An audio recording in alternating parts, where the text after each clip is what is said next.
Salutations Kings, it's Razanon. Season 2 just launched, a ton of new content, new maps, new modes, new operators, and of course, most excitingly, new guns. We got the Grau, which I believe is how it's pronounced, which is an assault rifle, and then we got the Striker, which I know how that's pronounced, and that's an SMG. And I'll be covering the Striker in another video soon, but today I wanted to go over the Grau. It's unlocked earlier in the tiers, so I bought the first 20 tiers in the Battle Pass bundle, so I got it instantly. Since then, I've been able to get it to max level, get it Damascus, play with it quite a bit, and get a feel for which attachments are good, which attachments are bad, and what the optimal class setup is for the gun. And today, that's exactly what we're going to be going over. I'm going to give you 2 builds as normal.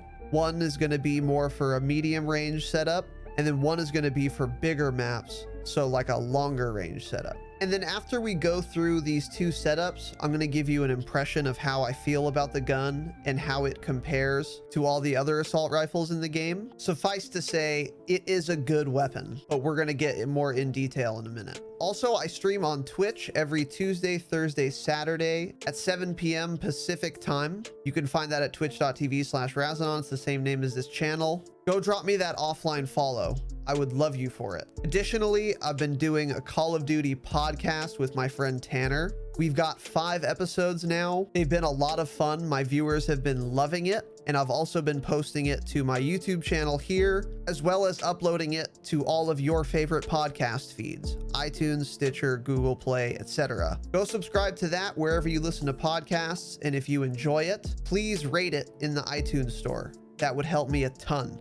Just search for The Drop Shot, a Call of Duty podcast. The next episode will be streamed live on my Twitch channel on February 22nd, 8 p.m. Pacific time. So like I said, follow the stream now so that when I go live next for the podcast, you can be there live. Viewer interaction super high, so if you wanted to ask questions, comment on anything we're going over, then you'll be there, able to add your input, and you won't miss out. Links in the description. So the Grau has access to one of my favorite attachments in the game, which is that thick magazine. So of course I'm running that 60 round mags. It is the largest magazine you can use on this gun. It doesn't significantly impact your ADS time. And if you wanted to use 50 round mags and you're not using 60 because 60 weighs more, so it's going to slow down your ADS speed more, I've tested this and the difference is literally not noticeable. So if you're going to run 50, you might as well run 60. In addition, I'm using the monolithic suppressor, give you a little more damage range, as well as give you that juicy suppression effect. We've got the FSS 26.4-inch Archangel barrel. This is the longest barrel available. It's going to give you bullet velocity, damage range, and some recoil control. And with this setup, this gun actually has very little recoil. It's very controllable, and the damage range is very good. I feel like it hits pretty hard, even at those long ranges, especially with this setup. Interestingly, with this gun, if you use a barrel, you get different iron sights. So if you're not using any barrel, you get the worst iron sight in the game, which is the metal tab that's enshrouded in a metal circle. But if you use any of the barrels, it opens it up to where there's a metal tab and no circle. So you have way more peripheral vision. I would definitely be using a barrel anyway, because I really love bullet velocity and I think it's super important in this game.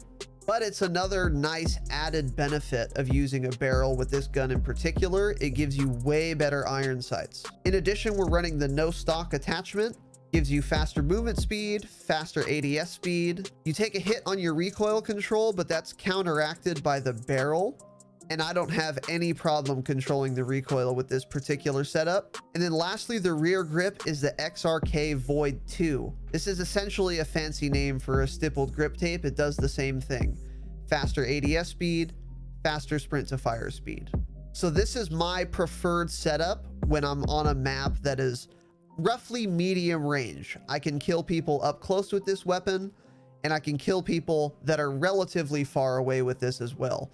Because like I said, the iron sights are really good, and we've squeezed out the most damage range we possibly can with the muzzle and the barrel. And then when I want to use this gun on longer range setups, almost nothing changes. The only thing I do is I drop the no stock attachment and put on the holographic sight.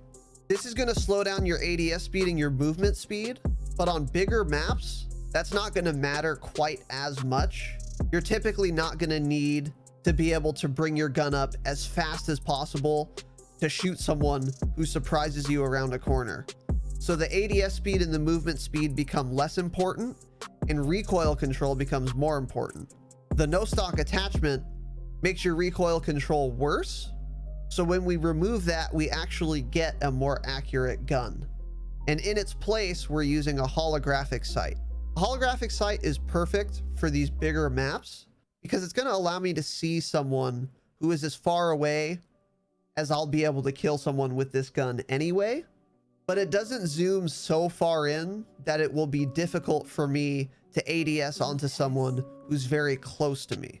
So this long range setup just gives you some more visibility at those longer ranges, some better recoil control at those longer ranges, and we're still going to keep that maximized damage range that we get from the muzzle and the barrel, as well as, importantly, that bullet velocity, to where we're not going to have to worry about accounting for bullet travel too much because the bullets are going to be landing so quickly. My overall opinion on this gun is that it's definitely a good weapon, but in my opinion, within the assault rifle category, it lacks its own distinct identity. So when you look at something like the Odin, for example, that has a distinct identity within the assault rifles as having a ton of damage. Or like an M13 has a distinct identity of having very little recoil. But the Grau is just an automatic assault rifle that's relatively well balanced. It's not the best at anything, and it's not the worst at anything. It's just a decently balanced, run-of-the-mill automatic assault rifle. So it's definitely a good weapon, but my only criticism is that as far as well-balanced assault rifles go, if you're looking for the best overall assault rifle that's just well-balanced and pretty good at everything, you should be looking at an M4 or a Ram 7. In my opinion, those guns are both better than the Grau. Not because the Grau is bad, but because the M4 and the Ram are just so good, especially the M4. So that's not to say you can't do extremely well with this gun, because you absolutely can. Like I said, it's a well-balanced, very good assault rifle. And I feel like it has quite a bit of damage range as far as all the well-balanced assault rifles go. In fact, it feels like it has the most damage range of the M4, Ram, and Grau. But the M4 and the Ram make up for that with how much faster their fire rates are than the Grau. So overall, they're definitely all on par. But like I said, those other two are just better than this one. I would say really the only advantage this has over those two is that this gun has the best iron sights of the three if you're using one of these barrels that gives you that open iron sight that I was talking about earlier. I hope you guys enjoyed. Leave me a comment. Let me know what you think of the Grau. Some of my friends agree with me that it's just kind of whatever. A couple of my friends think this gun is really, really good. I think once they use it more, the honeymoon phase will end and they'll realize the M4 is still better. If you hated the video, thumbs down it. If you liked it, a thumbs up would be fantastic. Once again, I do stream Tuesday, Thursdays, Saturdays, 7 o'clock Pacific time at twitch.tv/Razanon. Please go drop your boy a follow. And remember to tune in for the Drop Shot podcast on that stream on Saturday, February 22nd, 7 o'clock Pacific time. And once again, if you're unable to be there live, you can always subscribe on iTunes, Stitcher, Spotify, or wherever you listen to podcasts and listen to it that way.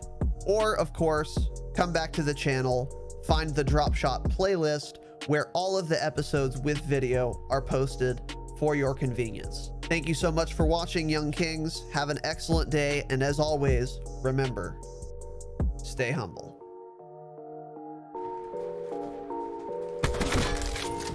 Oops.